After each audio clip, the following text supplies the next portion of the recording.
ചെയ്ത പാപത്തിന് വേദന. എന്തിനാ നിങ്ങൾ അങ്ങനെ പറഞ്ഞേ? ഞാൻ ചെയ്ത പാപത്തിന് ഇവര് പറഞ്ഞ കേട്ട് നടന്നതാണ് എനിക്ക് ലൈഫിൽ പറ്റിയ പാപം. 1 വയസ്സിലാണ് നമ്മുടെ ആദുബാബിനെ പ്രഗ്നന്റ് ആയ. അത് എനിക്ക് ഡിപ്രഷൻ എപ്പോഴും വരാതെ എന്തെങ്കിലും സാഹചര്യങ്ങൾ കൊണ്ടാണ്, അല്ലാണ്ട് വെറുതെ ആവശ്യമുണ്ടെങ്കിൽ വരാറാണെങ്കിലോ അവിടെ എത്തിയിട്ട് ഞാൻ ഈ ജന്മത്ത് ഇതുപോലൊരു വേദന ഞാൻ അനുഭവിച്ചിട്ടുണ്ടാവില്ല. അതുപോലെ വേദന ആയിരിക്കും. അതായത് പറയാം, ഈ അമ്മയും ഞാൻ ആദ്യമായിട്ട് ആദുവിനെ പ്രഗ്നന്റ് ആയിരിക്കുന്ന സമയത്ത് അമ്മയോട് ചോദിച്ചു, അമ്മ എങ്ങനെയാണ്?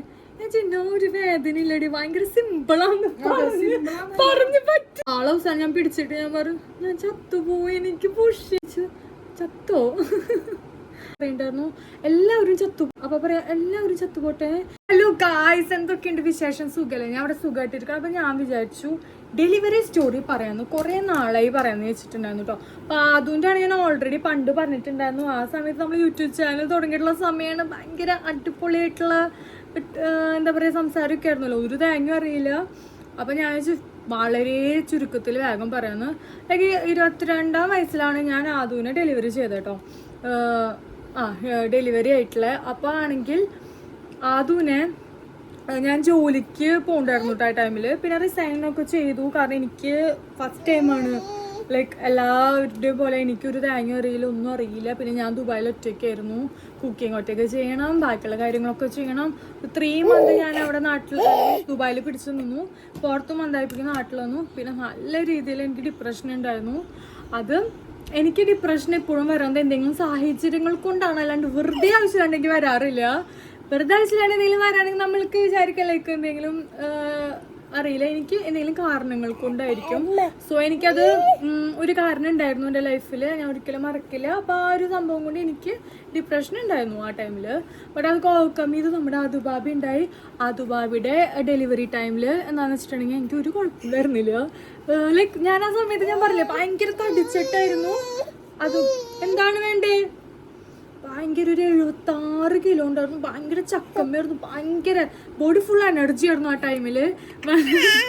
ബോഡി ഫുൾ എനർജി എന്ന് വെച്ച് ലവീനെ പോലെ പോലെ ഭയങ്കര എനർജറ്റിക് ആയിട്ടായിരുന്നു. ഞാൻ ഭയങ്കര ഗുണ്ടുമണിയായിരുന്നു. എനിക്ക് ഭയങ്കര എന്താ പറയാ നല്ല എനർജി, നല്ല ഫുഡൊക്കെ കഴിക്കണോണ്ടായിരുന്നു എന്നല്ല. 9-10 കട്ട്ലേറ്റൊക്കെ ഞാൻ ഇന്ത്യൻ കോഫി ഹൗസിൽ പോയി തന്നെയായിരുന്നു. അതുപോലെ 2 ബിരിയാണി, ലൈക്ക് അതുപോലെ എനിക്ക് തോന്നുന്നു നന്നായി ഫുഡ് കഴിക്കുന്നതോറും നമ്മുടെ ബോഡിയിൽ ഭയങ്കര എനർജി ഉണ്ടാവും. പിന്നെ പ്രസവിക്കാൻ എളുപ്പമാണെന്ന് തോന്നുന്നു കേട്ടോ. അപ്പം അതിനെ പ്രസവിക്കുന്ന സമയത്ത് ലൈക്ക് ഐ വാസ് ലൈക്ക് ഇത്രയേ ഉള്ളൂ.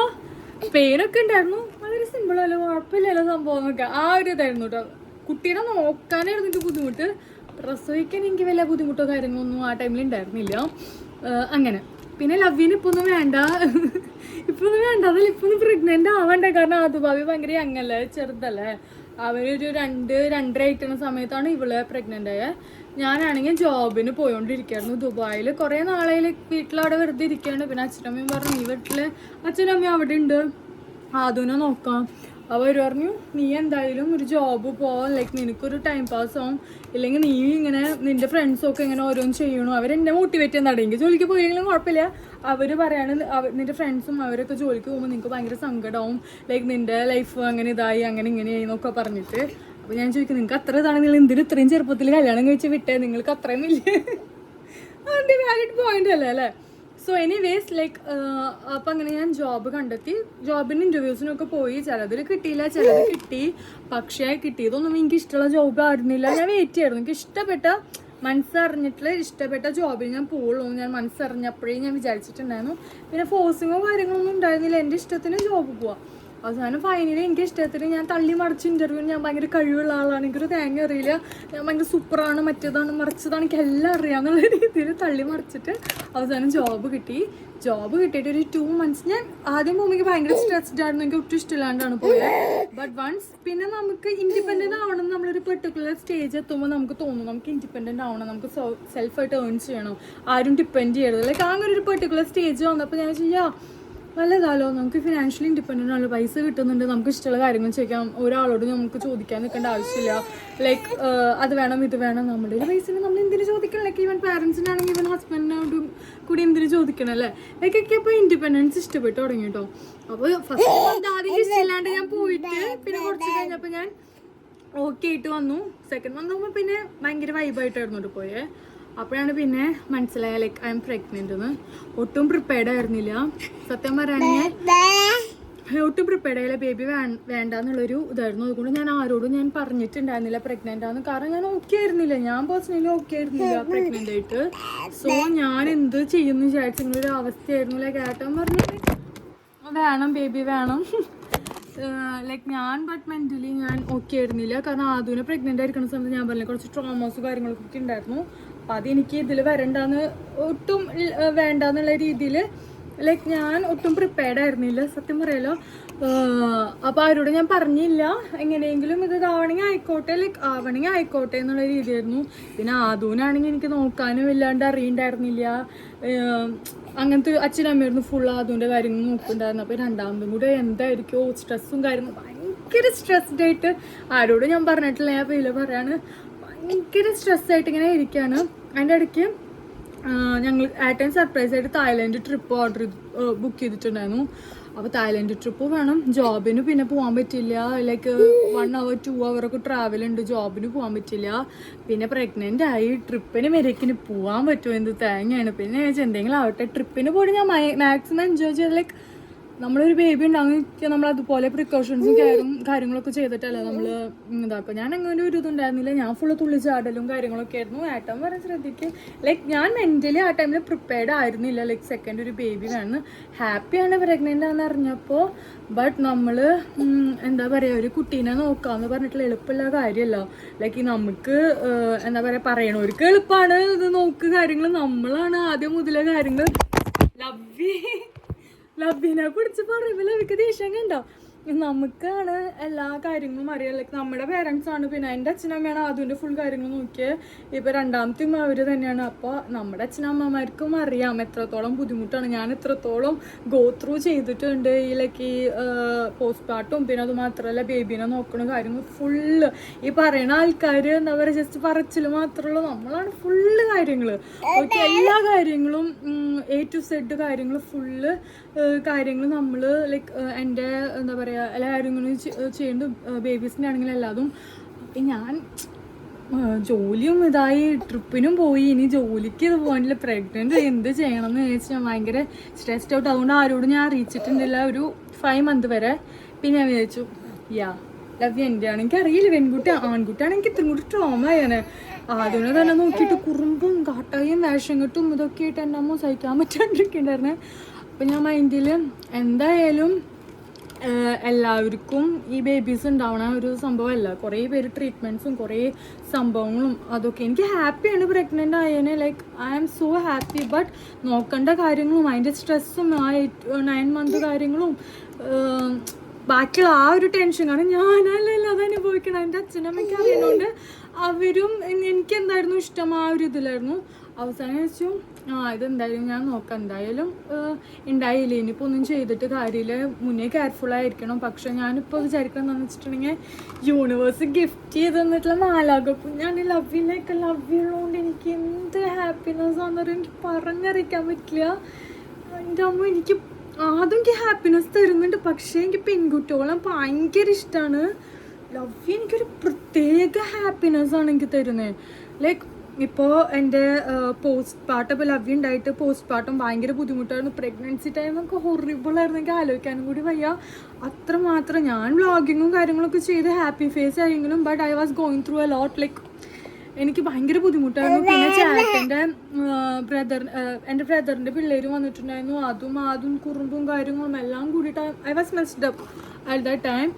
ബട്ട് വൺസ് ലവ് ഉണ്ടായതിനു ശേഷം ഒരു 3 months എൻ്റെ അമ്മ ആലോചിക്കാൻ വയ്യ. എൻ്റെ വീഡിയോസൊക്കെ കാണിക്കാൻ എല്ലാവരോടും ദേഷ്യമായിരുന്നു. ലൈക്ക് നമ്മൾ ഈ രാത്രിയും പകലും കണ്ണും ഇതാക്കാണ്ട് ഭയങ്കര ദേഷ്യവും ഭയങ്കര ദേഷ്യവും കാര്യങ്ങളൊക്കെ ആയിരുന്നു എനിക്ക്. പിന്നെ എനിക്ക് അതിന് ശേഷം എൻ്റെ ദേഷ്യവും കാര്യങ്ങളൊക്കെ മാറി. ലൈക്ക് ഇപ്പം ഞാൻ ഭയങ്കര ഹാപ്പിയാണ്. എനിക്ക് എത്രത്തോളം ഹാപ്പിനെസ് ലവ് തരുന്നുണ്ടെന്ന് എനിക്ക് മാത്രമേ അറിയുള്ളൂ. Like I M so happy. ഇനി ഡെലിവറി സ്റ്റോറി പറഞ്ഞുതരാം. എൻ്റെ അമ്മോ, ഞാൻ ഇതുപോലെ ഞാൻ മരിച്ച് 2ാമത് ജനിച്ച പോലെയാണ് സത്യം പറയാൻ എനിക്ക് തോന്നിയത്. 1ാമത് വയറധികം ഉണ്ടായിരുന്നില്ല, പിന്നെ ഫുഡ് എന്ന് പറയുന്ന സംഭവം എനിക്ക് ഇറങ്ങുണ്ടായിരുന്നു. എനിക്ക് ഭയങ്കര മടിയായിരുന്നു, സ്ട്രെസ്സും കാര്യങ്ങളും. ദൈവം രണ്ടാമത്തിന് ആദൂൻ്റെ പോലത്തെ കുറുമ്പൻ ബേബി ആയിരിക്കുമോ, ലൈക്ക് എനിക്കത് ആലോചിക്കാനും കൂടി വയ്യ. ആദൂൻ്റെ തന്നെ കുറുമ്പ് 10 ആൾക്കാർ വന്ന് നോക്കണം, അതിനിടയ്ക്ക് രണ്ടാമത്തെ ആൺകുട്ടിയും കൂടി ആണെങ്കിൽ എനിക്ക് ആലോചിക്കാൻ വയ്യ.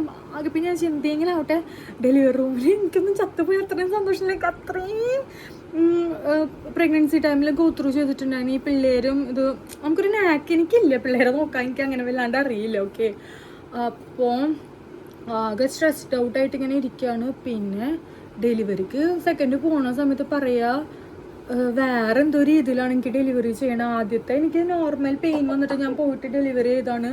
രണ്ടാമത്തത് പറയാണ് എന്തോ ഒരു സംഭവം വെച്ചിട്ട്, കാരണം ഡേറ്റ് ആയിട്ടുണ്ടായിരുന്നില്ല, ഏട്ടൻ നേരത്തെ വന്നിട്ടുണ്ടായിരുന്നല്ലോ. അപ്പോൾ ഏട്ടന് ബേബിനെ കാണാനുള്ള രീതിയിൽ ഡേറ്റ് ഏകദേശം ആയിട്ടുണ്ടായിരുന്നു. ബട്ട് എനിക്ക് അവിടെ സെർവിക്കൽ എന്നിട്ട് എനിക്ക് ടേംസ് ഒന്നും അറിയില്ല, ഓപ്പണിങ് അങ്ങനെ ഒന്നും ആയിട്ടുണ്ടായിരുന്നില്ല. അപ്പോൾ എന്തോ ഒരു സംഭവം വെച്ചിട്ട് ഇതാക്കിയതിന് ശേഷം എന്തൊക്കെ വെച്ചിട്ടാണ്, നോർമൽ തന്നെയാണ്. അപ്പം അതൊക്കെ കേട്ടപ്പോഴേക്കും ഞാൻ കരഞ്ഞു തുടങ്ങി, ഞാൻ പൊളിച്ചവിടെ. അയ്യോ എനിക്ക് പേടിയാവണേ, എനിക്ക് പറ്റില്ല എന്നൊക്കെ പറഞ്ഞിട്ട് അവസാനം ഡെലിവറി റൂമിലേക്ക് പോയിട്ട് എൻ്റെ അമ്മ ഞാനതൊക്കെ ഞാൻ ലോകത്ത് ആരും ഞാൻ ദ്രോഹിച്ചിട്ടില്ല, ഒന്നും ചെയ്തിട്ടില്ല. ചെയ്തവരോടൊക്കെ ഞാൻ പോയി സോറി പറഞ്ഞിട്ടുണ്ട്. അങ്ങനെ കാര്യമായിട്ട് വലിയ മാനസിക ദ്രോഹമൊന്നും ഞാൻ ചെയ്തിട്ടില്ല.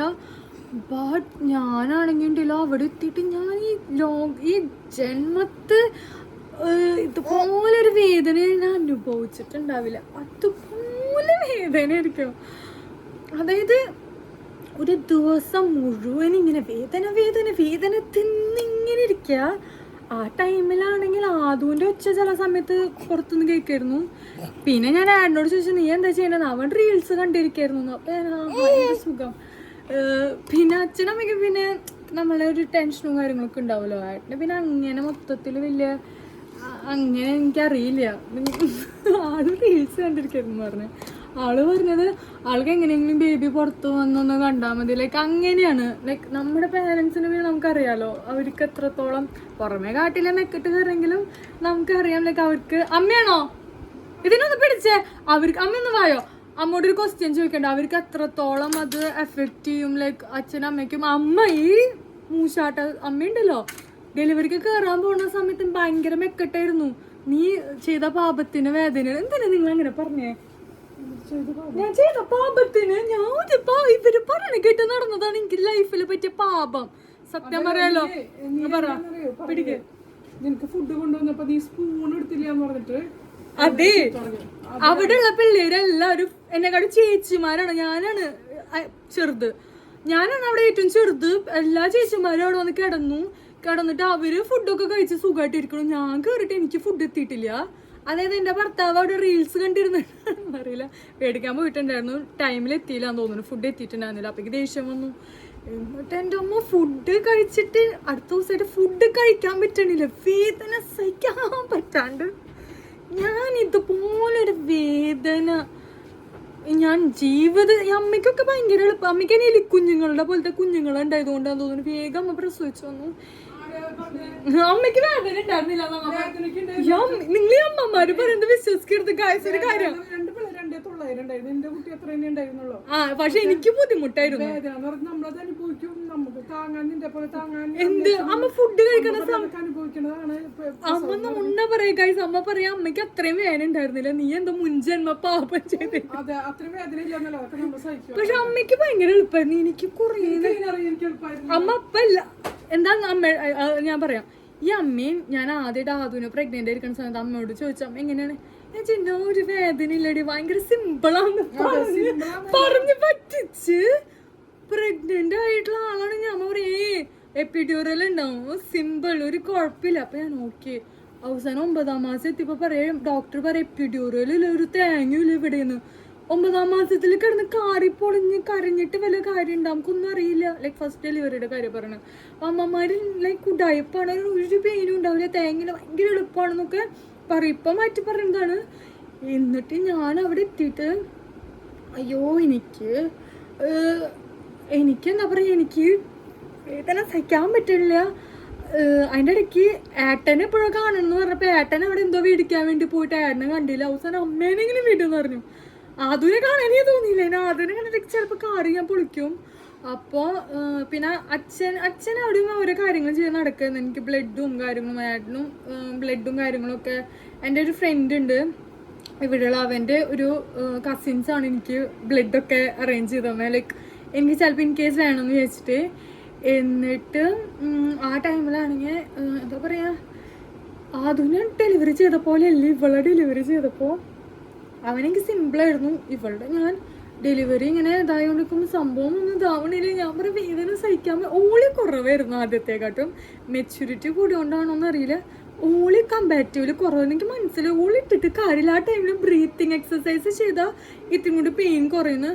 പിന്നെ അവിടുത്തെ സിസ്റ്റർ അങ്ങനെ ഒരിക്കലും മറക്കില്ല. ആളുടെ പേര് ഞാൻ മറന്നുട്ട്, സോനാന്ന് പറഞ്ഞിട്ട് സിസ്റ്ററിൻ്റെ പേര്. മെട്രോയില് ആളെ അവസാനം ഞാൻ പിടിച്ചിട്ട് ഞാൻ പറഞ്ഞു ഞാൻ ചത്തുപോയി, എനിക്ക് പുഷ് ചെയ്യാനും വയ്യടോ, എനിക്ക് വയ്യ, നീ നോക്കേ വയോ പറ്റണില്ല, എനിക്ക് സഹിക്കാൻ പറ്റില്ല. അവൻ ആളെ പിടിച്ച് ആളെ കുറെ ഞെക്കും, ആളെ കൈ പിടിച്ച് തിരുമ്പും. ഞാൻ അങ്ങനെ കുറേ ആളെ ദ്രോഹിച്ചു ഞാൻ, എനിക്ക് സഹിക്കാൻ പറ്റാണ്ടാകുമ്പോൾ. അപ്പോൾ ആയിട്ടില്ല, കുറച്ചും കൂടി ആവട്ടെ. അപ്പോൾ ഓക്കെ എന്നിട്ട് ഞാൻ പോകുന്നില്ല, ഞാൻ പറ്റില്ല കൂടി വാന്ന് ഒരു തലയുടെ ഇവിടേക്ക് വേന കയറിയിട്ടേ. അവസാനം ഞാൻ ഞെക്കി പിടിച്ച് ആളെ ഞാൻ വീണ്ടും ഞെക്കും പിടിക്കും. അവർ വീണ്ടും വേണം, യൂ പറ്റണില്ലടോ, ഞാൻ ചത്തുപോകും തോന്നുന്നു, എനിക്ക് പുഷ് ചെയ്യാനും വയ്യ, ശ്വാസം വലിക്കാനോ എനിക്ക് പണിക്ക് വയ്യേ, നിങ്ങൾ സിസേറിയന് എന്തെങ്കിലും തേങ്ങ ചെയ്യാൻ എനിക്ക് പറ്റണില്ല. ആ ഒരു അവസ്ഥയായി ഞാൻ. അവസാനം എന്തോ ഇതായിട്ട് എനിക്ക് ഓർമ്മയില്ല ഇപ്പോഴും. എൻ്റെ എന്താ പറയുക, വാട്ടർ പൊട്ടിയതാണോ അതോ ഞാൻ ആദ്യത്തെ വാട്ടർ പൊട്ടിച്ചതാണ് ഇത്, എനിക്ക് തോന്നുന്നു വേദന സഹിച്ചിട്ട് വാട്ടർ പൊട്ടിയതായിരിക്കും തോന്നുന്നു, ഓർമ്മയില്ല എന്നൊക്കെ. അവസാനം എന്നെ കൊണ്ടുപോയിട്ട് എന്നിട്ട് അവിടെ ഇത്തിരി പുഷ് എന്നിട്ട് ഞാൻ ഭയങ്കര പുഷ് ചെയ്യേണ്ട ഒരു സംഭവം ആവണില്ല. കാരണം ആദുവിൻ്റെ രണ്ടാമത്തെ പുഷിലേക്ക് ഇപ്പോഴും ഓർമ്മയുണ്ട്. ആദ്യത്തെ രണ്ടാമത്തെ പുഷിൽ ആദ്യം ഉണ്ടായി. ഇത് എത്ര പുഷ് ചെയ്തിട്ട് പിന്നെ കുറച്ച് കഴിയുമ്പോൾ ആരോഗ്യമൊക്കെ പോയി, പുഷ് ചെയ്യാനും വയ്യ. അവസാനം ഒരു വേക്കം വെച്ചിട്ടാണ്. അപ്പം എനിക്ക് ശരിക്കും എൻ്റെ ആ ഭാഗത്ത് രണ്ട് എല്ലിങ്ങനെ പിളർന്ന് വന്നൊരു ഫീലൊക്കെ എനിക്ക് കിട്ടി കേട്ടോ. പിന്നെ ഞാൻ തളർന്നു, ചാവാലി, ഞാൻ വിചാരിച്ചു ചത്തോ ആ ഒരു ഫീലായിരുന്നു. അപ്പോൾ ഇവർ ഞാൻ വെച്ചു ആൺകുട്ടിയാവും, അതോ ഇവരൊന്നും പറയാത്ത. കാരണം ആദ്യത്തെ ആൺകുട്ടിയാന്ന് ഇവർക്ക് എല്ലാവർക്കും അറിയാം, രണ്ടാമത്തെ പിന്നെ ആൺകുട്ടി ആയതുകൊണ്ടായിരിക്കും ഒന്നും മിണ്ടാത്തൊന്നും ചെയ്യാതെ. ആ കുട്ടി വലിയൊരു അപ്പോൾ പിന്നെ പറഞ്ഞ പെൺകുട്ടിയാണ്. അപ്പോൾ ഞാൻ അടുത്ത വഴിക്ക് പറഞ്ഞു വേദന സഹിച്ചതിനൊക്കെ എനിക്കിപ്പോൾ ഒരു പ്രശ്നമില്ല ഞാൻ പറയാം. കാരണം എനിക്ക് പെൺകുട്ടീനെ ഉണ്ടാവും ഭയങ്കര സന്തോഷമാണ്. ഇവളെ കണ്ടപ്പോൾ ഉണ്ടല്ലോ എൻ്റെ അമ്മോ, എനിക്ക് ഭയങ്കര എനിക്ക് ലൈഫിൽ എന്തോ നിധി കിട്ടിയ പോലെ. ലൈക്ക് ഇപ്പോഴും ഓർമ്മ, ആദ്യം പ്രഗ്നൻ്റ് ആയിരിക്കണത് മീൻസ് ഡെലിവറി ടൈമിൽ ഞാൻ പറയണ്ടായിരുന്നു എല്ലാവരും ചത്തുപോട്ടെ, കാരണം തലയ്ക്ക് പെയിൻ അടിച്ചിട്ടേ. അപ്പോൾ പറയാം എല്ലാവരും ചത്തുപോട്ടെ, ദൈവമേ എല്ലാവരും ചാവട്ടെ, എനിക്ക് മാത്രമല്ല. അങ്ങനത്തെ സൈക്കോ എന്തൊക്കെ ഹാലൂസിനേഷനൊക്കെ ആ ടൈമിൽ വന്നു. ഇവളെ പ്രഗ്നൻ്റ് ആയിരിക്കുന്ന സമയത്ത് അങ്ങനെയൊന്നും ചിന്തിച്ചില്ല. ഇവളെ കണ്ടപ്പോൾ ഭയങ്കര ഹാപ്പി ആയിരുന്നു ഞാൻ. ലവ്യു ബാബിനെ കണ്ടപ്പോൾ ഒരു മിനിറ്റ് ഒന്ന് പറയട്ടെ, ലവ്യു ബാബിനെ കണ്ടപ്പോൾ എൻ്റെ കണ്ണൊക്കെ ഇങ്ങനെ ഡയമണ്ട് കണ്ണ് പോലെ തിളങ്ങായിരുന്നു കേട്ടോ, സന്തോഷമായിട്ട്. പിന്നെ അപ്പം തന്നെ ഫീഡ് ചെയ്യാൻ തന്നു. ആദ്യം അങ്ങനെ അപ്പം തന്നെ ഒന്നും ഫീഡ് ചെയ്യാൻ തന്നില്ല. അവൾ അപ്പം തന്നെ ഫീഡ് ചെയ്തു. അപ്പം തന്നെ അവൾ പാലൊക്കെ കുടിച്ചു. നല്ല ഗുഡ് ഗേൾ ആയിരുന്നു. പിന്നെ നമ്മുടെ ലവ്യു ബാബിനെ ഒരു ആദ്യത്തെ 3 മാസം എനിക്ക് ഭയങ്കര ബുദ്ധിമുട്ടാണ്. ഞാൻ ഒറ്റയ്ക്ക് നോക്കുന്നുണ്ടായിരുന്നു.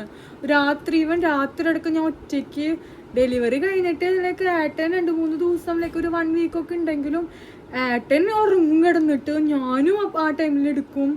ഏട്ടനും ചില സമയത്തൊക്കെ എടുക്കുമെങ്കിലും ബട്ട് ആള് ക്ഷീണമുള്ളതുകൊണ്ട് ആളെല്ലാ കാര്യങ്ങളും ചെയ്ത് തരണോണ്ടാന്ന് തോന്നുന്നു ആൾ ഇറങ്ങുന്നു. സ്റ്റിച്ചിൻ്റെ വേദനയും പിന്നെ ഈ വാക്കം വെച്ചതിൻ്റെ ഇട്ടുള്ള വേദനയും എല്ലാം കൂടി വേദന പൊളഞ്ഞിട്ടുള്ളൊരു ടൈമായിരുന്നു.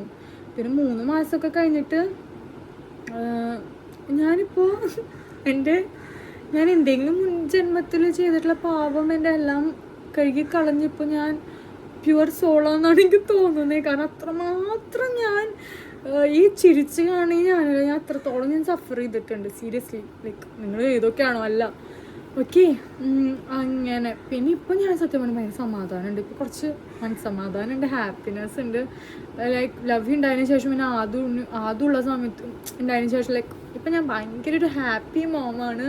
ഇപ്പം എൻജോയ് ചെയ്യാണ് മദർഹുഡ്. ശരിക്കും ലവ് ഉണ്ടായതിനു ശേഷമാണ് ഞാൻ ശരിക്കും എൻജോയ് ചെയ്യണത്. ഓരോ മൊമെൻറ്റ്സും അവളുടെ ഓരോ മൈൽ സ്റ്റോണൊക്കെ ഞാൻ തന്നെ ഒറ്റയ്ക്ക് ഇരുന്ന് എല്ലാം കണ്ട് ചെയ്യണം. ആദ്യമുള്ള സമയത്താണ് അച്ഛനമ്മയും ഫുൾ ടൈം നോക്കാണ്ടായിരുന്നു. എനിക്കൊരു പണി ഉണ്ടായിരുന്നു, കിടന്ന് ഉറങ്ങുക. പിന്നെ ആ ടൈമിൽ ഞാൻ പറഞ്ഞില്ല എനിക്ക് കുറച്ച് സ്ട്രെസ്സും കാര്യങ്ങളൊക്കെ ഉണ്ടായിരുന്നു. ബട്ട് ലവ് ഉണ്ടായതിനു ശേഷം ഫുൾ കാര്യങ്ങൾ ലവിയുടെ ഞാൻ നോക്കും. ലൈക്ക് ഇപ്പം ഞാൻ ഇപ്പോഴാണ് ശരിക്കും 26 വയസ്സിലാണ് ശരിക്കും ഒരു അമ്മയായ ഒരു ഫീലേക്ക് തോന്നുന്നത്. മുന്നേ അമ്മയായി മാനസികമായിട്ട്. അപ്പോൾ അതാണ് നമ്മുടെ 2 പിള്ളേരും ഡെലിവറി സ്റ്റോറി. പിന്നെ ഇത് കേട്ടിട്ട് ടെൻഷൻ. പിന്നെ എനിക്കൊരു ഓർമ്മയുള്ളത് എൻ്റെ ഒരു ഫ്രണ്ട് കേട്ടോ, എൻ്റെ കഴിഞ്ഞിട്ടാണ് അവളുടെ ഡെലിവറി. അപ്പോൾ അവൾ ചോദിച്ചു എങ്ങനെയുണ്ട്. അപ്പോൾ ഞാൻ കുഴപ്പമില്ല, നന്നായിട്ടുണ്ടായിരുന്നു, എൻ്റെ കഴിഞ്ഞിട്ട് ഞാൻ വിളിച്ചിട്ട് പറയാമെന്ന്. ഇല്ലെങ്കിൽ ഞാൻ അവളോട് പറയടി ചാവാൻ കിടക്കായിരുന്നു, ഇവിടെ പറ്റുണ്ടായിരുന്നില്ല എന്ന് പറയാൻ ആൾക്ക് ടെൻഷൻ ആവില്ലേ. അപ്പോൾ ആ ഒരു 1 ഡേ അല്ലെങ്കിൽ ഒരു മാക്സിമം ഒരു 2 days ആവും നമുക്ക് പെയിൻ ഉണ്ടാവും. ബട്ട് ആ പെയിൻ നമ്മൾ വോത്താണോ എന്ന് ചോദിച്ചാൽ വോത്താണോ, നമുക്ക് ഈ പിള്ളേരെ കിട്ടും. So happy. ആ പെയിൻ ഉണ്ടാവുന്നത് ലൈക്ക് നമുക്ക് അവരെ കയ്യിൽ കിട്ടി. നമുക്ക് ലൈക്ക് സത്യം പറഞ്ഞാൽ അതും ലവ് യു എൻ്റെ സ്വന്തമാണെന്ന് എനിക്ക് പറയാം. കാരണം അവരതുപോലെയാണ് നമ്മൾ ഒറ്റയ്ക്ക്. ഇപ്പോൾ ഏട്ടനെക്കാട്ടും കൂടുതൽ ഏട്ടൻ എന്താ പറയുക, അവരച്ഛനാണെങ്കിൽ കൂടിയും ഞാനാണ് കൂടുതൽ. എൻ്റെ സോളും ഇതൊക്കെ ഫുള്ള് ഞങ്ങളാണ്. ഞാനും അതും ലവ്യും ഞങ്ങൾ ഭയങ്കര കണക്റ്റഡ് ആണ്. കാരണം നമ്മളിങ്ങനെ നൊന്ത് പ്രസവിച്ചിലേക്ക് ആ ഒരു ഇതുണ്ടല്ലോ, അതാണ് അമ്മമാരെ എല്ലാവർക്കും ഇഷ്ടം. എനിക്ക് എൻ്റെ അമ്മേനെ ശരിക്കും എൻ്റെ ഡെലിവറിക്ക് ശേഷം എനിക്ക് ഭയങ്കര ദേഷ്യമായിരുന്നു. അമ്മ ഒന്നും പറഞ്ഞാൽ മനസ്സിലാവില്ല, അങ്ങനെ ഇങ്ങനെയൊക്കെ ആയിട്ട്. ഇപ്പം ഞങ്ങൾ സെറ്റായി വീണ്ടും. ഇതാണ് എൻ്റെ ഡെലിവറി സ്റ്റോറി. അപ്പോൾ ആരും ടെൻഷനോ കാര്യങ്ങളൊന്നും അടിക്കേണ്ടത് കേൾക്കുമ്പോൾ. ഇവിടെ എത്രയും കഴിഞ്ഞിട്ട് ചാമണോ ഞാൻ ഇപ്പോൾ ഇവിടെ നിന്ന് പയറുമണി പോലെ ഒടുത്തുള്ളി നടക്കണില്ലേ. അപ്പോൾ ഇത്രയുള്ളൂ. അപ്പോൾ എല്ലാവർക്കും വീഡിയോ ഇഷ്ടപ്പെട്ടെന്ന് വിചാരിക്കണം. ഇഷ്ടപ്പെട്ടിട്ടുണ്ടെങ്കിൽ ലൈക്ക് ചെയ്യുക, കമൻറ്റ് ചെയ്യുക, സബ്സ്ക്രൈബ് ചെയ്യുക.